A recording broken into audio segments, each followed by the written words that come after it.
Praise lord. దేవుని నామానికి మహిమ కలుగును గాక. ఈరోజు వచ్చేసి ప్రసంగి 7వ అధ్యాయంలో మొదటి వచనం చదివించి మీతో కొన్ని విషయాలు చెప్దామని ఆశిస్తున్నాను.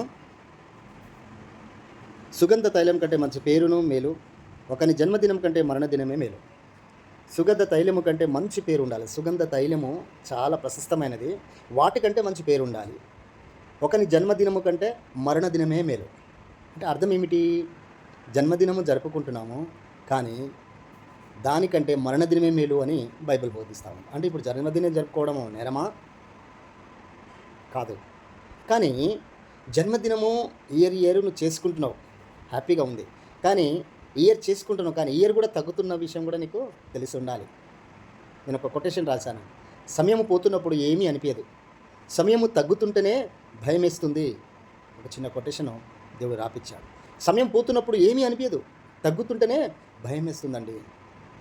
ఏదైనా ఉన్నప్పుడు, సమృద్ధిగా ఉన్నప్పుడు ఏమీ కాదు, కానీ తగ్గుతుంటేనే, వాటిని చూస్తేనే భయము అనిపిస్తుంది. అంటే ఇక్కడ వచ్చేసి కదా, ఈ యొక్క దండలు, ఒకటి పెళ్లి రోజు, రెండోది మరణదినము దండ. చేసుకుంటే పెళ్లి రోజులైన దండ మార్చుకోవాలి, లేక మరణదినం ఉన్నప్పుడు కూడా దండలేస్తాం. దానికి రెండుకు వ్యత్యాసాలు ఉంటాయి.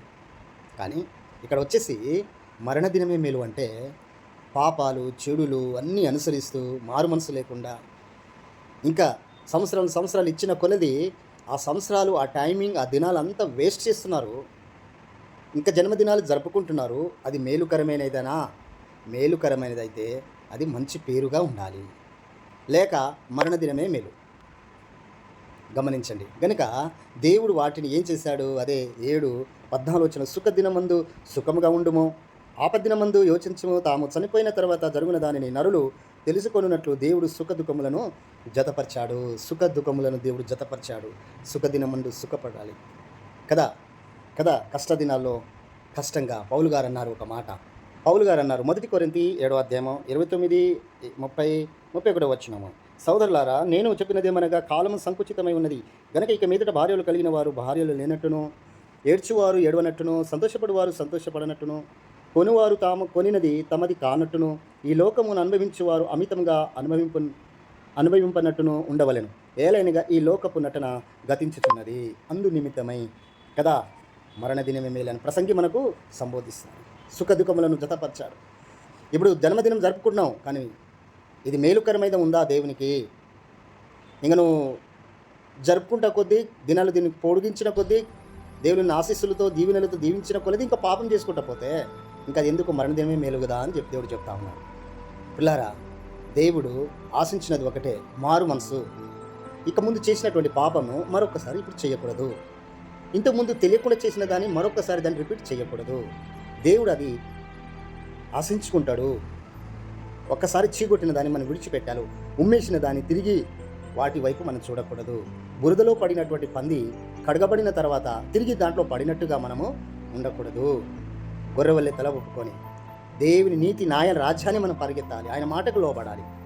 అందుకే యోబు 5:7 వచనం ఉంది, నిప్పు రవ్వలు పైకి ఎగురునట్లు నరులు శ్రమ అనుభవనికే పుట్టుచున్నారు. నిప్పు రవ్వలు పైకి ఎగురునట్లు నరులు శ్రమ అనుభవించినకే పుట్టుచున్నారు. శ్రమలు, బాధలు, వేదలు ఎందుకో తెలుసా?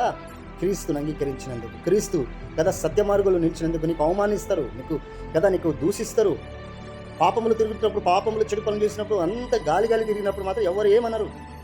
కానీ నీతి న్యాయంగా దేవుని చెప్పిన మాటను నిలిచవిసలా, నీలో తప్పు ఉండదు, నీ దగ్గర ఎటువంటి ఏముండదు, కానీ నీ మీద తప్పు వస్తుంది, అనుమానం వస్తుంది కదా. నిన్ను దూషిస్తారు, నిన్ను బాధ పెడతారు. ఇది క్రీస్తు నిమిత్తమై వాటిని అనుభవించాలి కదా. శ్రమ అనుభవనకేది కదా నరులు పుట్టుచున్నారు. ఈ బాధలు, వేదనలు ఎందుకో తెలుసా? అందుకనే అంటున్నాడు కదా. అదే మత్తయి సువార్తలో కూడా చెప్తున్నాడు కదా, ఇదిగో ప్రయాసపడి భారం మోసుకున్న సమస్త జనులారా నా ఎదుకు మీరు రండి, నేను మీకు విశ్రాంతి కలగజేస్తాను. ఎవరైతే దేవుని స్వరం విని ఆయన ఎద్దకు వస్తాడో వానికి రక్షణ కలుగుతుంది. సర్వలోకముకి వెళ్ళి సర్వ సృష్టికి ఈ సువార్తను ప్రకటించడి, నమ్మి బాప్తిసం పొందినవాడు రక్షింపబడును, నమ్మని వానికి శిక్ష విధింపబడును. దేవుని తన స్వపోలికలో, తన రూపంలో ఏర్పాటు చేసుకున్న ఈ నరులను కాపాడడానికి ఆయన ప్రాణ త్యాగం చేయాల్సి వచ్చింది. ఆయన మనలో నివసించడానికి ఆయన నరా రూపిధారి మన మధ్యలో వచ్చాడు. గనుక పిల్లారా, మనం ఏ రకంగానూ ఉన్నా మారు మనసు. దేవునికి కావాల్సింది ఒకటి, పాపానికి వ్యతిరేకంగా ఉండాలి ఒకటి. రెండోది, దేవుడు చెప్పింది చేయాలి. 3, దేవునితో నడవాలి. ఇది చేర్చినట్లయితే, మనము అనుసరించినట్లయితే, నువ్వు ఎన్ని జన్మదినాలు జరుపుకున్నా సంతోషమే. పిల్లారా, ప్రసంగిలో ఒక ప్రసంగి 2:23-24 వచనములు, వాని దినములన్నీ శ్రమకరములు, వాని పాటలు వ్యసనకరములు, రాత్రి ఎందైనను వారి మనస్సునకు నెమ్మది దొరకదు. ఇది వ్యర్థమే. అన్నపానములు పుచ్చుకొనుట కంటే తన కష్టార్జితం చేత సుఖపడుట కంటేనూ నరునికి మేలుకరమైనది ఏదియూ లేదు. ఇదియు దేవుని వలన కలుగునని నేను తెలుసుకుంటేనే. సొలొమోను భక్తుడు. ఇది కూడా దేవుని వలనే. ప్రేమించడం కూడా దేవుని వలనే. మనం మంచిగా ఉండడం కూడా దేవుని వలనే. మనం మంచిగా జీవించడంలో, ఉండడంలో, నడవడంలో ఎన్ని భాగాలుగా దేవుని ఆశీస్సులతోనే, దేవుని ప్రేమ చేతనే, దేవుని కృప ద్వారానే ఇవన్నీ పొందుకుంటున్నామండి. మనం పీలుస్తున్న గాలి కదండి, పీలుస్తున్న గాలి కావచ్చు, తింటున్న ఆహారం కావచ్చు, తొడుగుతున్న బట్టలు కావచ్చు, చూస్తున్న చూపు కావచ్చు, మాట్లాడుతున్న నాలుక, ఇవన్నీ కూడా దేవుని వలననే మనకు అనుగ్రహింపబడింది.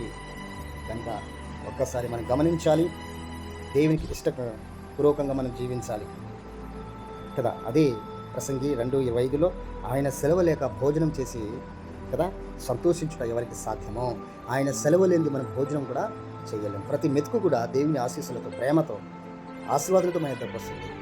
ఇలా గమనించండి, ప్రతి విషయంలో దేవుని కృతజ్ఞత చెల్లించాలి. భోజనం చేసేటప్పుడు కూడా చాలామంది ప్రార్థించరు. ఏదైనా పొందుకున్న తర్వాత చాలామంది ప్రార్థించాలి. దేవుని కృతజ్ఞత చెల్లించి మనం అనుభవించాలి. పిల్లారా, ఒక్కసారి గమనించండి, మంచి జీవితము సుగంధ తైలం కంటే మంచి పేరు సంపాదించుకోవాలి. మంచి జీవితం జీవించి ప్రభుని కనపరచాలి. Thank you. Praise lord. Thank you.